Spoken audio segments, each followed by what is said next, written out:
మౌలి గారు మిమ్మల్ని క్వశ్చన్ అడగాలనుకుంటున్నారు. మీ పార్టీలోంచి కాంగ్రెస్లోకి వెళ్ళిన వాళ్ళు కొంతమంది ఎమ్మెల్యేలు అయ్యారు, బహుశా మంత్రులు అవుతారా మీ ఫ్యూచర్లో. మీకు ఎప్పుడైనా బాధ అనిపించిందా, నేను కూడా వెళ్తే బాగుండేది? నెవర్. ఇది చాలామంది అడిగారు, అయ్యో మీరు ఉంటే మీరు అదే అయిపోతుండే, మీరుంటే మీరే అయిపోతున్నానన్నా. ఎవరు ఉంటే ఏమైపోరు, ఎవరు ఏం కావాలో అదే అవుతారు. ఇట్లాంటి ఆలోచనలు నాకు లేవు ఎప్పుడు అని చెప్పాను.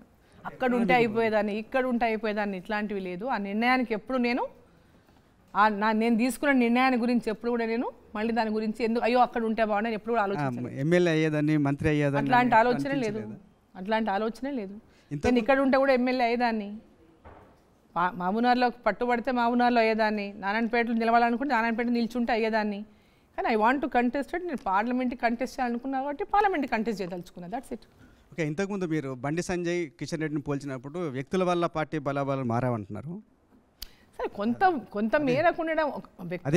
అదే సూత్రం మోడీకి, అమిత్ షా కూడా వర్తిస్తుందా? అట్లా కాదండి, వ్యక్తి యొక్క ప్రభావం అనేది ఉంటుంది, లేదని చెప్పటం లేదు.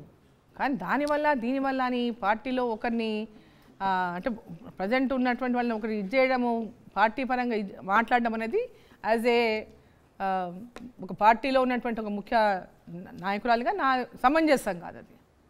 అది పార్టీని మా పార్టీని డౌన్ చేసుకొని మాట్లాడినట్టు అవుతుంది. That's not right, we should not talk అంటాను. అది మనం మాట్లాడకూడదు, కరెక్ట్ కాదు అంటాను. అదేమైనా ఉంటే మనం ఎక్కడ ఏమైనా ఉంటే పార్టీ విల్ టేక్ కేర్. ఏం జరిగింది, నష్టం జరిగిందా, లాభం జరిగిందా, పార్టీ అన్ని ఆలోచించే నిర్ణయాలు తీసుకుంటుంది కదా. సో మేము మా పార్టీనే తప్పుపడేటటువంటి విధంగా మేము అట్లాంటి వివరించలేడం కరెక్ట్ కాదంటే వివరించలేను నేను.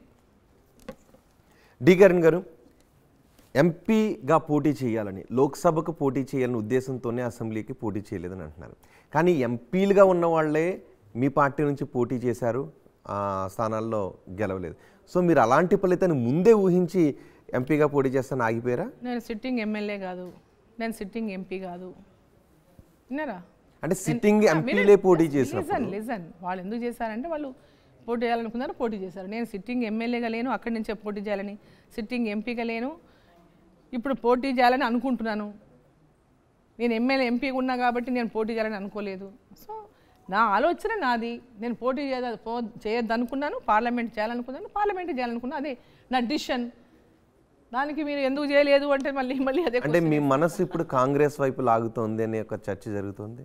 దానికి కాంగ్రెస్ లో ఉన్న కొంతమంది అడ్డుపడుతున్నారనే చర్చ జరుగుతుంది. కొంచెం చెప్పండి, ఎవరైనా నాయకులు మీకు చెప్పిన వాళ్ళు ఎవరైనా? మీరు వినలేదా? లేదా, నేను వినేది ఎట్లా? మీరు చెప్తున్నారు కదా, ఎవరు చెప్పారో మీకు చెప్పండి. మీకు ఆ చెప్పిన వాళ్ళు ఎవరో నాకు చెప్పండి అంటున్నాను. అంటే మీరు అన్నట్టు ఆ సోర్స్ మాకుంటుంది కదా, చెప్పండి. మీకు ఆ సోర్స్ ఉంటే ఎవరు మీకు చెప్పారో చెప్పండి అంటున్నా. మీరు కాంగ్రెస్ వైపు వెళ్ళాలి, మీకు సోర్స్ ఉంటే ఎవరు మీకు ఆ సోర్స్ చెప్పిన వాళ్ళు, నేను వస్తానో లేకపోతే మాట్లాడినానో ఏదో చెప్పిన వాళ్ళు ఉంటే చెప్పండి. ఫలానా వాళ్ళ చోటికి మేడం కాంటాక్ట్ అయ్యిందనో, లేకుంటే మేము మాట్లాడామనో, మమ్మల్ని అడిగామనో ఎవరైనా ఒకరు ఉంటే చెప్పండి. మీరు అసలు ఆలోచనే లేదా? మీరు చెప్పండి. మీరు చెప్తున్నారు కదా ఆలోచన, నేను లేదు అని ఖచ్చితంగా చెప్పిన.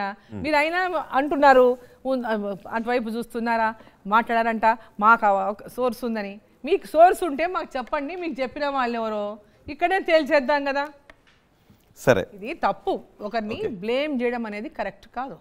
అట్లాంటిది ఏదన్నా ఉంటే, పార్టీ మారాలనేటటువంటి ఆలోచన ఉంటే మేమే మీకు చెప్తాం. ఇందరా, కానీ తెలియకుండా రాజగోపాల్ రెడ్డి లాంటి వాళ్ళు కూడా చివరి వరకు అదే మాట అన్నారు, నేను పార్టీ మారలేదని. కొన్ని కమిటీలకు అధ్యక్షులుగా కూడా ఉన్నారు, వన్ డే డెసిషన్ తీసుకున్నారు, మేము పార్టీ మారిపోతున్నాం. ఇప్పటి వరకు పార్టీ మారిన నాయకులు